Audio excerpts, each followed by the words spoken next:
ನಮಸ್ಕಾರ ಸ್ನೇಹಿತರೆ, ಇವತ್ತೊಂದು ಉದ್ದಿನಬೇಳೆ ಹಾಗೂ ಕಡಲೆಬೇಳೆಯನ್ನು ಸೇರಿಸಿ ನಾವೊಂದು ಚಟ್ನಿ ಪುಡಿಯನ್ನು ರೆಡಿ ಮಾಡೋಣ.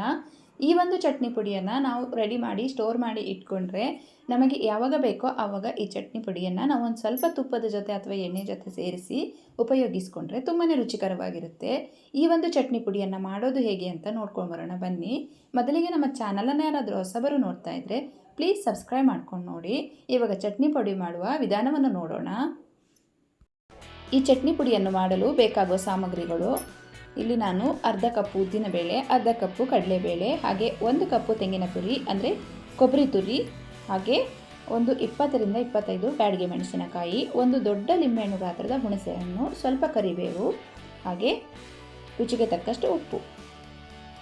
ಇವಾಗ ಉದ್ದಿನಬೇಳೆಯನ್ನು ಒಂದು ಪಾತ್ರೆಯಲ್ಲಿ ಹಾಕಿ ಅದು ಹೊಂಬಣ್ಣ ಬರುವ ತನಕ ನಾವು ಹುರ್ಕೊಳ್ಳೋಣ. ಉದ್ದಿನಬೇಳೆ ಕಲರ್ ಚೇಂಜ್ ಆಗೋ ತನಕ ಹುರ್ಕೊಳ್ಬೇಕು. ಇದನ್ನು ಇವಾಗ ನಾವೊಂದು ತಟ್ಟೆಯಲ್ಲಿ ಹಾಕ್ಕೊಳ್ಳುವ. ಹಾಗೆ ಅದೇ ಪಾತ್ರೆಗೆ ನಾನು ಕಡಲೆಬೇಳೆಯನ್ನು ಕೂಡ ಹಾಕಿ ಮೀಡಿಯಂ ಫ್ಲೇಮಲ್ಲಿ ಇದನ್ನು ಕೂಡ ಕಲರ್ ಚೇಂಜ್ ಆಗೋ ತನಕ ಹುರ್ಕೊಳ್ತೀನಿ. ಈಗ ಉದ್ದಿನಬೇಳೆ ಮತ್ತು ಕಡಲೆಬೇಳೆ ಹುರಿದಿದ್ದಾಗಿದೆ. ಇದನ್ನು ಕೂಡ ಅದೇ ತಟ್ಟೆಗೆ ನಾವೀಗ ಟ್ರಾನ್ಸ್ಫರ್ ಮಾಡಿಕೊಳ್ಳುವ. ಅದೇ ಪಾತ್ರೆಗೆ ನಾನೀಗ 2 ಟೇಬಲ್ ಸ್ಪೂನಷ್ಟು ಎಣ್ಣೆಯನ್ನು ಹಾಕ್ಕೊಳ್ತಾ ಇದ್ದೀನಿ. ಈಗ ಎಣ್ಣೆ ಸ್ವಲ್ಪ ಬಿಸಿಯಾಗಿದೆ. ಈಗ ನಾನು ತಗೊಂಡಿರುವಂಥ ಹುಣಸೆ ಹಣ್ಣನ್ನು ಇದರಲ್ಲಿ ಹಾಕಿ ಚೆನ್ನಾಗಿ ಫ್ರೈ ಮಾಡಿಕೊಳ್ಳುವ.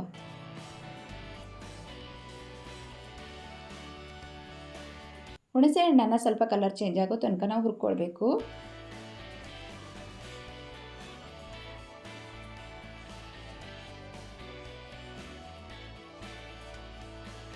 ಈಗ ಹುಣಸೆ ಹಣ್ಣಿನ ಕಲರ್ ಕೂಡ ಚೇಂಜ್ ಆಗಿದೆ. ನಾವು ಇದನ್ನು ಒಂದು ತಟ್ಟೆಗೆ ತೆಗೆದಿಟ್ಕೊಳ್ಳೋಣ.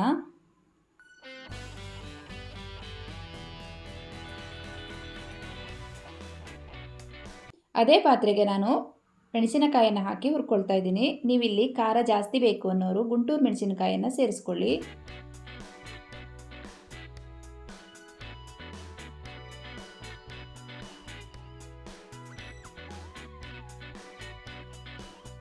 ಇದರ ಜೊತೆಯಲ್ಲಿ ಒಂದು 5-6 ಗುಂಟೂರು ಮೆಣಸಿನಕಾಯಿಯನ್ನು ಹಾಕ್ಕೊಂಡ್ರೆ ಖಾರ ಚೆನ್ನಾಗಿರುತ್ತೆ. ಇವಾಗ ಮೆಣಸಿನಕಾಯಿ ಹುರಿದಿದ್ದು ಆಗಿದೆ. ಅದೇ ಪಾತ್ರೆಗೆ ನಾನು ಕೊಬ್ಬರಿ ತುರಿಯನ್ನು ಹಾಕಿ ಹುರ್ಕೊಳ್ತಾ ಇದ್ದೀನಿ. ಕೊಬ್ಬರಿ ತುರಿಯನ್ನು ಕೂಡ ಚೆನ್ನಾಗಿ ಹುರ್ಕೊಳ್ಬೇಕು.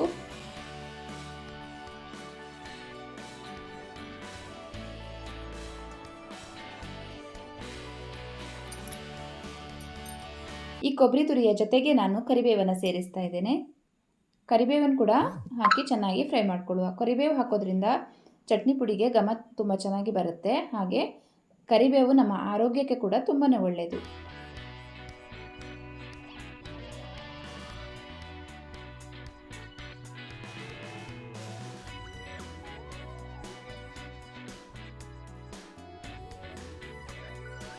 ಈಗ ಕರಿಬೇವು ಹಾಗೆ ಇದನ್ನು ಹುರಿದಿದ್ದಾಗಿದೆ. ಎಲ್ಲವನ್ನು ನಾನು ಒಂದು ತಟ್ಟೆಯಲ್ಲಿ ಹಾಕಿಟ್ಕೊಂಡಿದ್ದೇನೆ. ಇದನ್ನು ಸ್ವಲ್ಪ ತಣ್ಣಗಾಗಲಿಕ್ಕೆ ಬಿಡೋಣ.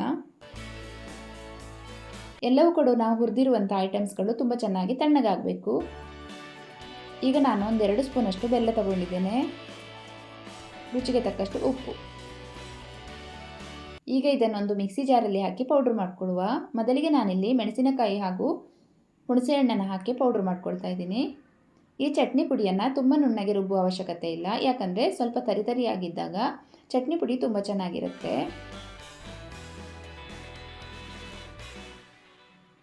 ಇದನ್ನೀಗ ಪೌಡ್ರ್ ಮಾಡಿ ಒಂದು ಪಾತ್ರೆಯಲ್ಲಿ ಹಾಕ್ಕೊಳ್ಳುವ.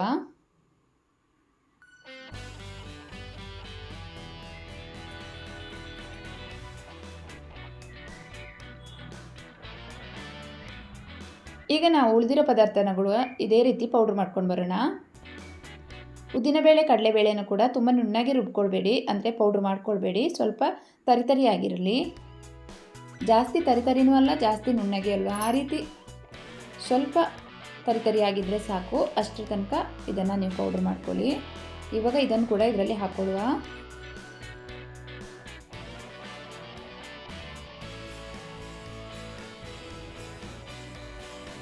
ಈಗ ಕೊಬ್ಬರಿ ತುರಿ ಹಾಗೆ ಕರಿಬೇವನ್ನು ಕೂಡ ಹಾಕಿ ಚೆನ್ನಾಗಿ ಪೌಡ್ರ್ ಮಾಡ್ಕೊಂಡು ಬಂದೆ ನೋಡಿ.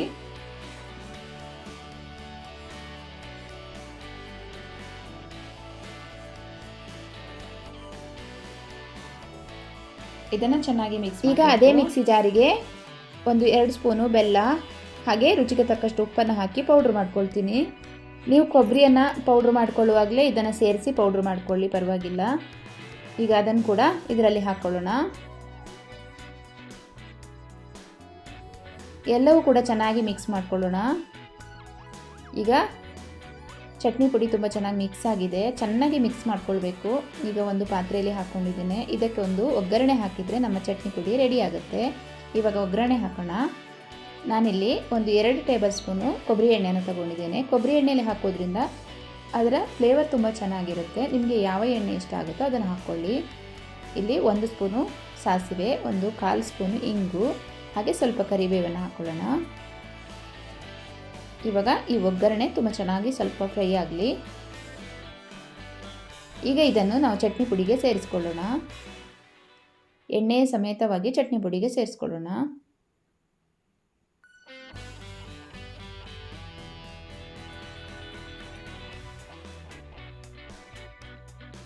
ಎಷ್ಟು ಘಮ ಬರ್ತಾ ಇದೆ, ಹಾಗೆ ತುಂಬ ರುಚಿಕರವಾಗಿದೆ. ಈಗ ಈ ಚಟ್ನಿ ಪುಡಿಯನ್ನು ಒಂದು ಡಬ್ಬದಲ್ಲಿ ಹಾಕಿಟ್ಕೊಂಡ್ರೆ ನಮಗೆ ಯಾವಾಗ ಬೇಕೋ ಆವಾಗ ನಾವು ಇದನ್ನು ಉಪಯೋಗಿಸ್ಕೊಳ್ಬೋದು. ತುಂಬ ಚೆನ್ನಾಗಿರುವ ಹಾಗೆ ರುಚಿಕರವಾಗಿರುವಂಥ ಚಟ್ನಿ ಪುಡಿ ರೆಡಿಯಾಗಿದೆ. ಈ ವಿಡಿಯೋ ನಿಮಗೆ ಇಷ್ಟ ಆದರೆ ಒಂದು ಲೈಕ್ ಮಾಡಿ, ಶೇರ್ ಮಾಡಿ, ಕಮೆಂಟ್ ಮಾಡಿ, ಹಾಗೆ ನಮ್ಮ ಚಾನಲನ್ನು ಸಬ್ಸ್ಕ್ರೈಬ್ ಮಾಡ್ಕೊಂಡು ನೋಡಿ. ಇಷ್ಟ ತನಕ ನನ್ನ ವಿಡಿಯೋ ನೋಡಿದ್ದಕ್ಕಾಗಿ ನಿಮಗೆಲ್ಲರಿಗೂ ತುಂಬ ಹೃದಯದ ಧನ್ಯವಾದಗಳು.